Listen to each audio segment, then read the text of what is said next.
Legend of Total War here, and today we're going over the Shadows of Change Content Editions Part 3 for Kislev. I thought that the Tzeentch blog was kind of boring. I think the additions to Tzeentch were kind of mundane. But the stuff here for Kislev, this actually really sort of piques my interest. I think this might have the best stuff so far for this patch. Anyway, this patch is coming Thursday, February 22nd, so I'm definitely looking forward to it. I'll definitely be covering it. So there's a whole bunch of lore stuff and just explanations. I'm just going to skip over that as per the usual and focus on the actual content. If that's something that you want to read, I'll leave a link to it in the description so you can check it out yourself. So, Lore of the Hags. So, available to both Mother of Stankia and Hag Witches, the Lore of Hags features 6 new spells and a new lore attribute. I imagine that's the passive. The spell lore is focused primarily on disrupting and hexing enemy units, but with a twist. When overcasting these spells, they become augments that you can use on your own forces. This complements Mother of Stankia's campaign mechanics of curses and blessings to provide more ways to play this unique character in battle. So imagine it's either or, not addition. So single cast, you target enemy units. Overcast, it targets your units. Now, I'm not sure about the lore attribute because I've never seen 2 different possibility of effects. It usually goes into effect at the same, regardless of whether you regular cast or overcast. So I imagine this just applies in an area or battlefield wide to both the enemy units and yours. So I can't imagine it's going to be too much of an effect. So the curse on the enemy units is minor decrease of leadership. So probably looking at something like 4 to 6. And then blessing, increased spell resistance, probably looking at up to about 10%. Spell resistance is usually not that useful, especially if it's only like a couple of seconds, because you got to time it exactly when the enemies are going to be casting spells. And 90% of the time on the battlefield, the AI is not really casting spells against you unless you're going up against Tzeentch. So that could be useful for going up against Tzeentch. But you don't start anywhere near Tzeentch playing as any of the Kislevite factions, except if you're playing on Realms of Chaos, but who cares about that campaign? Anyway, onto the actual spells itself. So the Forbidden Fens, I think the first few spells are kind of lame, but the later spells seem really good. This is pretty typical for most Laws of Magic, though. So Forbidden Fens. I'm not going to read the descriptions because I don't think that's been important. I really want to go into the actual content and what it actually does. We can see here visually what it does. I might just zoom in there a little bit more. So the curse, so this is when you regular cast it, the Forbidden Fens. Area of hexes negatively affects enemies' speed, charge, and vigor.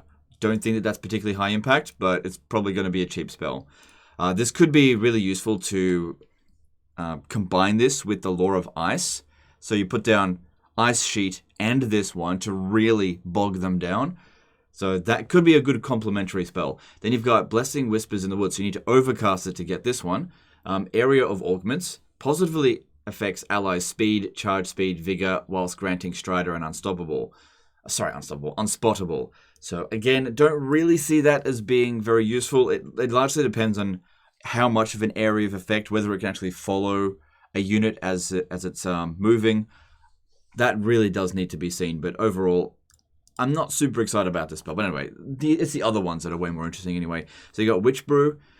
Curse, which does a breath attack, damages units in its path and applies the poison contact effect. Yep, that's okay. Basically, pestilent breath.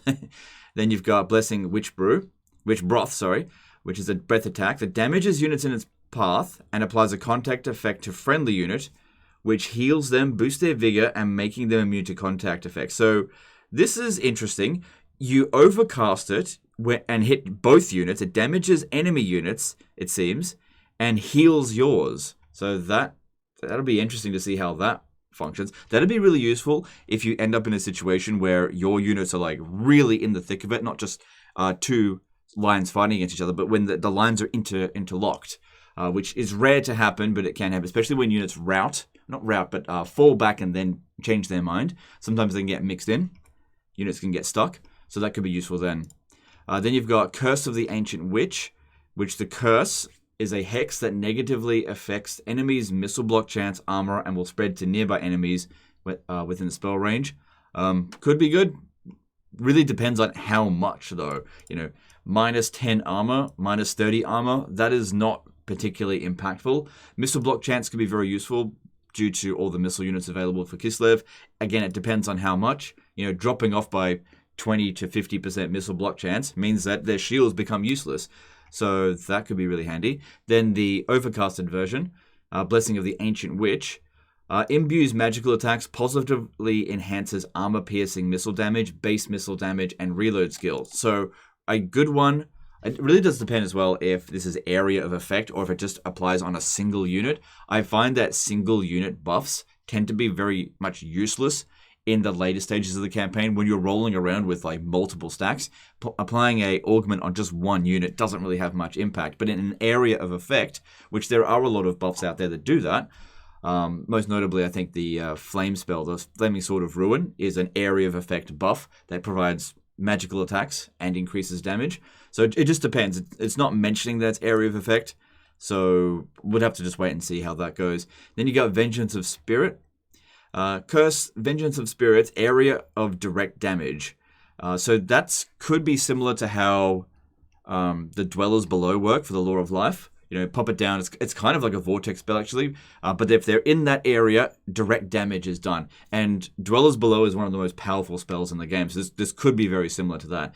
Damages enemies within the radius and applies the Silence attribute, which stops affected units from being able to use abilities or cast spells.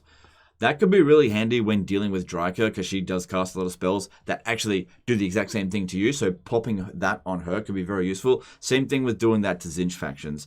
Then you've got the Blessing, Omen of Spirits, which is an area of augments. So I'm assuming this means it's an area of effect, not just a single unit cast. Enhances the flow of winds of magic in your favor of your allies or spellcasters, dealing damage in the process. So they've sort of used language that doesn't make it very clear exactly what it does. What do you mean by enhance the flow of winds of magic in your favor? Does that mean that your recharge rate increases? If that's the case, why don't just say so, because that's what every other ability that does that says. Or is it actually increasing the amount of reserves that you're doing? Or maybe both. So I think that they're not using the best language to really tell you exactly what this spell does. So that can be a bit unhelpful. But enhancing the flow of your winds of magic could be good. Just don't know. But apparently it's going to dish out damage in the process.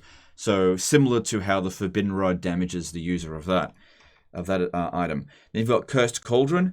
Cursed Cauldron is a vortex spell. So this is actually dishing out damage here. A static central vortex fires out projectiles that spawn smaller moving vortexes upon impact. So this kind of reminds me of the a combination of the Flames of Asgore initially, and then it shoots out, and then it turns into the Fires of Tzeentch. So that could be really good on massive blobs. And then the Overcast version, the same as above, but the vortex no longer harms friendly units. So yeah, if you pin down the units and get into a fairly big blob, you don't have to worry about friendly fire. So that could be really good. I imagine that would be fairly expensive in terms of Winds of Magic cost based on what I'm seeing there. Unless it doesn't actually dish out that much damage. Then you've got Malediction of Madness, which is a curse. Hex negatively affects enemies' base weapon damage, armor-piercing damage, melee attack, and inflicts rampage. So that could be very useful for both dealing with missile units to stop them from shooting, and also dealing with Warriors of Chaos for their just high damage output, just knocking that down a fair bit. Don't know if it's area of effect or if it's single cast. It kind of looks like it's just a single cast on a single unit. Then you've got the overcasted variant. The augment increases, basically the opposite, except you put it on your units, but it also inflicts rampage, which I hate rampage. So you would want to put that on a unit that you know that you're not going to reposition it. So popping this down on cavalry is probably not a good idea, but maybe popping it down on something like Zargard, which is not going to be constantly shifting in and out of combat, could be quite good. Because yeah, those are the kind of units that don't really get that much impact from rampage. But cavalry, really bad to have rampage on them. Anyway, that's the Law of Magic. I think it's definitely very interesting what they're doing there. It's not just reskin skills. Well, some of them maybe a little bit reskinned, but it's not just reskin. We're seeing some maybe new ideas come in, which is a good thing to do. So the new Lord type, the generic Lord type, is the Druzina. So this is a hybrid unit that is melee and an archer unit. Now, this is particularly useful in the early stage of the campaign, similar to the Huntsman General that the Empire got, because when you recruit a level 1 Boyar, especially on Ultra Unit scale, he does not have that much ability to kill enemy units. But if you look at the early stage of my recent Reichland campaign, like in the part 1, I used some Huntsman generals, and they're able to inflict 200 casualties using up their ammunition and abilities without having to go into melee. So they can also go into melee afterwards and hold the enemy back. So you're able to thin the enemy out quite significantly when they're in the early stage of the campaign, when they're slow, they're not using loads of fast units and loads of monsters, and you've got a lot of opportunity costs there to get that done. So this will be really handy to make the earlier stage of the campaign easier for all of the Kislevite factions. I reckon especially for Boris and Katerin. And actually all of them, I guess. So let's have a look at the gameplay overview.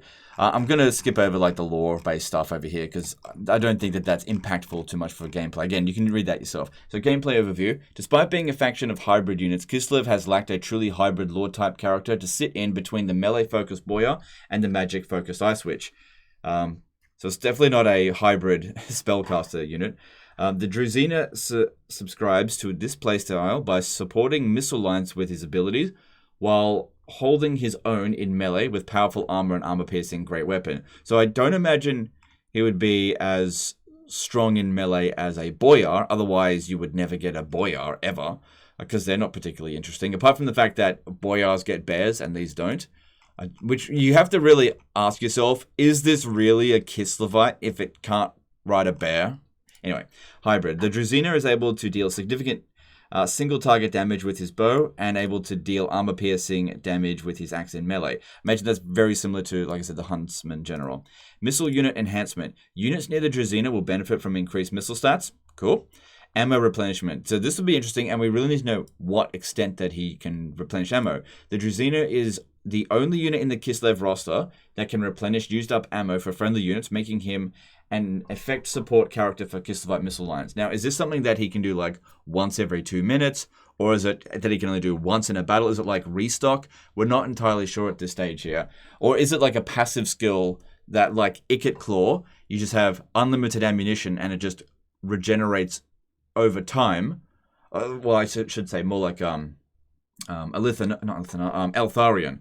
So very interested to see what this does, but if I had to guess, it's probably going to be limited amount of replenishment. Otherwise, it's going to be ridiculously OP, considering how prevalent missile units are at the beginning of or even at the end of a Kislevite campaign. So this guy could be a real game changer there. Way more interesting, I think, than just the generic sort of melee lord that Tzeentch got, which I don't think is going to be a massive game changer. This guy has the potential to be a game changer for those early Kislevite campaigns, which I know a lot of you guys do struggle with, because you ask me, how do you get through a Kislevite campaign? And the beginning's the most important part, so having this guy here could really help. Then we've got the new legendary hero, the Golden Knight, Neriska Lisa. So a bit of text on this about her, which I'm just going to look over. We want to see what she does in gameplay. So the Golden Knight is a heavily armored guardian hero with focus on protecting friendly characters and buffing I imagine she's got guardian, and buffing the resolve of her comrades nearby. Wearing a full suit of armor and wielding the powerful magical sword Ursun's Claw, she is a bulwark which many a foe will have difficulty overcoming. So this seems like yet another melee legendary hero with probably limited amount of voice lines and limited skills. So I guess it could be similar in power to Eckold Hellbrass or even Harold Hammerstorm, maybe, because they're other melee focused legendary heroes. But I doubt we're going to get another Ariel or Croak level legendary hero, because those ones are absolute game changers for those factions. Whereas the other legendary heroes, they're cool, but they're just cool. That's basically it. So Bodyguard. The Golden Knight is an exceptional protector, using her defensive abilities and stats to increase the durability of nearby friends, lords, and heroes. So melee defense, armor, resistances. It's not clear exactly. Inspiration. The more damage sustained by the Golden Knight, the more determined surrounding friendly units become to fight on. So Draika has an ability like that. The more damage she does, the more she buffs the units around her. So that's nothing we haven't seen before, but it is good. That's kind of incentivizes you to use her up a little bit at the beginning of the battle, and then when she's damaged, just have her sit back and boost the enemy, boost your troops. while she's not doing anything in combat. So you sort of have a double use for her. And that's good. Those kind of tactics is what you want to be seeing in this game here, where you've got multiple uses for a unit, rather than just, hey, look, strong unit, send it into battle. Oh, it died, whatever. That's not really very interesting. So Duelist, the Golden Knight durability and powerful sword allows her to go toe-to-toe with melee lords and heroes. That just means, hey, this unit's got good stats, basically. And then she does not get a bear, she's got a warhorse. So I think they're reeling back a little bit on the bear supremacy with Kislev with this. So Kislevite Warriors. So now we're looking at actual units. Kislevite Warriors. So this one here is the new low-level trash unit, but this actually might be the go-to unit to get outside of Kossars, and might actually be a really good complementary unit to have with Kossars, because this is an anti-large unit that's got... Actually, I'll just read this out. So Kislevite Warriors are halberd-wielding infantry that occupy a low price point within the Kislev roster. Because they don't pay the tax of being a hybrid unit, Kislevite Warriors have more entities than a standard Kislevite infantry unit, which makes them an effective meat shield for the rest of your army. So that means they're either going to have something like 120 or even 160 entities on ultra unit scale, which is more than like Kossars. Kossars, I think, are at 90. So more entities, and they're also going to be anti-large, which is something that Kislev lacks. They should have the ability by our blood, which means even if they've got a base low morale, at least if their morale breaks, you get 30 seconds before they actually rout, which is one of the things that makes it kind of difficult to get a mass rout with Kislev, or against Kislev. So they can be really helpful in holding the line against superior units. Like, you hold your ground, and let's just say friggin' trolls or something too strong is coming at them, and they're definitely going to lose. But at least they're going to last that 30 seconds. Whereas you put an Empire Swordman in front of that, 5 seconds best sort of thing. You know, and that's why a lot of the Empire infantry are complete trash. They just don't have any real hold in the line power due to their low morale, especially if you're playing on higher battle difficulties. If you're playing on lower battle difficulties, it's not so bad. Okay, then we've got... let's just hang on. So it's cheap. Kislevite Warriors are the cheapest true melee unit of Kislev roster, making them a great pick in early game. I only question whether or not this unit is going to be available to recruit from just like a tier 0 building, as in just from the main settlement, or whether it will also be recruited or only recruited from a barracks. Because there's a big advantage if you don't need a barracks to recruit them. But if you do need a barracks, say in the early stage of the game, you got very limited build slots. And so building a barracks isn't worth it because it's much better to get money and growth. This is why you find me, in my campaigns, spamming units like just Kossars, because it's just not worth having a barracks over a growth building or a money building, because they just provide so much long-term value, as opposed to the other units which have higher upkeep costs but are just marginally better than what you can recruit from a tier 0 building. So hopefully they are recruited from a tier 0 building, as in just the settlement stuff, but I'm not going to know just yet. So anti-large. The Kislevite Warriors wield halberds, which are great at combating monstrous infantry such as trolls. Yeah, I just mentioned trolls. Frontline troops. With more entities than any other Kislev infantry unit, the Kislevite Warriors serve as a decent screen for your missile infantry. I really feel like it's going to be 160, but I'm, again, not sure. Anyway, Frostworm. So what they've done here, because there was already a unit called the Frostworm. It was Norscan Frost Dragon. That's what they've changed the name of that one to. And now they've changed this. Well, that is no longer called the Frostworm. This is the Frostworm now, so it's a bit of a retcon. So you may recognize the name if you've ever ventured into Norska or played a campaign of theirs. Now called the Chaos Frost Dragon in the Norskan unit, is very different to Kislevite's true Frostworm. Okay, so let's go over here. So this is like, it doesn't look like it flies. So it's just, yeah, there's Katerin sitting on it as well. And I believe Ice Witches. I imagine the Lord, not the heroes, get this as well. It seems pretty damn huge, which could make it very derpy. So we'll have to wait and see how effective it actually is. So gameplay overview. The Frostworm is a deadly mid-tier monster. So what's that, tier 3 or 4? I can't see this being tier 3. It looks at least tier 4, but who knows.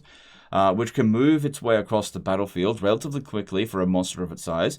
With the top end of the roster getting particularly crowded, the Frostworm's power level is comparable to that of a Dark Elf War Hydra or the Stegodon of the Lizardmen. Feral Stegodon or regular Stegodon? Because regular Stegodon, I believe, if I'm not mistaken, that's tier 4. So same thing with Hydra is, and I don't think that's a tier 3 unit. And I would call that like tier 4 and tier 5 late game, but whatever. Anyway, the Frostworm's power level is comparable. Oh, I read that. This enables it to really stand out on its own as a unique pick when compared to the Elemental Bear or Incarnate Elemental of Beasts, which I don't really like the Elemental Bear because it's too slow and too big, makes it an easy target. It's not like it can't be used. It's just for its price point, it's very expensive and it's just a big target. And Incarnate Elemental of Beasts, which I actually quite like that unit. I just think it's weird in the Kislevite roster. So it's fast. The Frostworm is a fast for a creature of its size. Well, most creatures in the game that are big are usually pretty quick. There are a few exceptions, like giants, that are particularly slow. But if you think about it, like Dragon Ogres are really quick. Even like Terracotta Sentinels are pretty damn quick. So if this is like 90 to 100 speed, then that would make it relatively fast for a creature of its size. Anyway, which enables it to maneuver into positions quicker than most. Frostbite, the Frostworm utilizes Frostbite contact effects, slowing enemies at attacks. And then Mount Katarin and Ice Witches may use the Frostworm as a mount. So I imagine that's just a Lord type. If the heroes get it as well, which I don't think they would, that'd make them probably a bit overpowered. But yeah, that definitely gives you more incentive to have Ice Witches and Druzinas over Boyars, which Boyars are looking to be like they're going to fall behind a little bit now because they're a bit of a basic bitch. But anyway, that's very interesting. Then you've got the Ice Court Sled, which is free, so you don't actually need the DLC to get this. And this is just for Katarin, so this will give her a sled. So that'll be interesting. So like the wind, pulled by 6 of the finest steeds that Kislev has to offer, the Ice Court Sled is the quickest way for Katarin to move around the battlefield. So higher speed. I mean, she can get a lot of speed bonus on her bear, so that'll be interesting to see how that goes. So Indomitable, the momentum of the sled allows it to push through enemy infantry lines with ease, making it an effective unit for disrupting and confusing enemy formations. I don't imagine it's going to be just like a chariot. I don't know, we're just going to have to wait and see how it actually performs. Then Ice Guard crew. So 2 members of the Ice Guard fire their bows from the sled, allowing it to also be used as a missile chariot as a pinch. Okay, so that'll be good. That actually that gives you a lot of versatility with Katarin, because she's got a horse, which becomes outdated pretty much straight away. Then you've got the bear for, I guess, just raw strength. You got this one here if you want to use her to kite enemy units around, which is actually quite good, and be quick. And then if you want true raw power, then you go with the Frostworm. So you got a lot of versatility there, and you can switch depending on what you need before the battle. Okay, cool. So that's it with that blog there. Honestly, I'm pretty happy with what I'm seeing here for Kislev, because it isn't just reskins and stuff that probably isn't going to get used.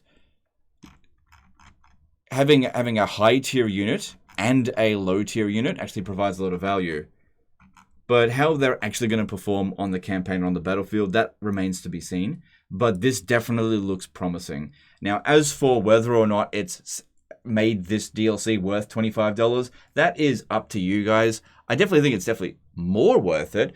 But something to keep in mind is now that Shadows of Change has been out for a while, it is now possible to go to third-party websites like Instant Gaming or Games Planet and get it for significantly less than $25. So you now can get it for maybe 20 or 15, and if that's more worth it for you, then just look for those deals elsewhere. Anyway, I'm pretty happy with what I've seen here so far, for sure.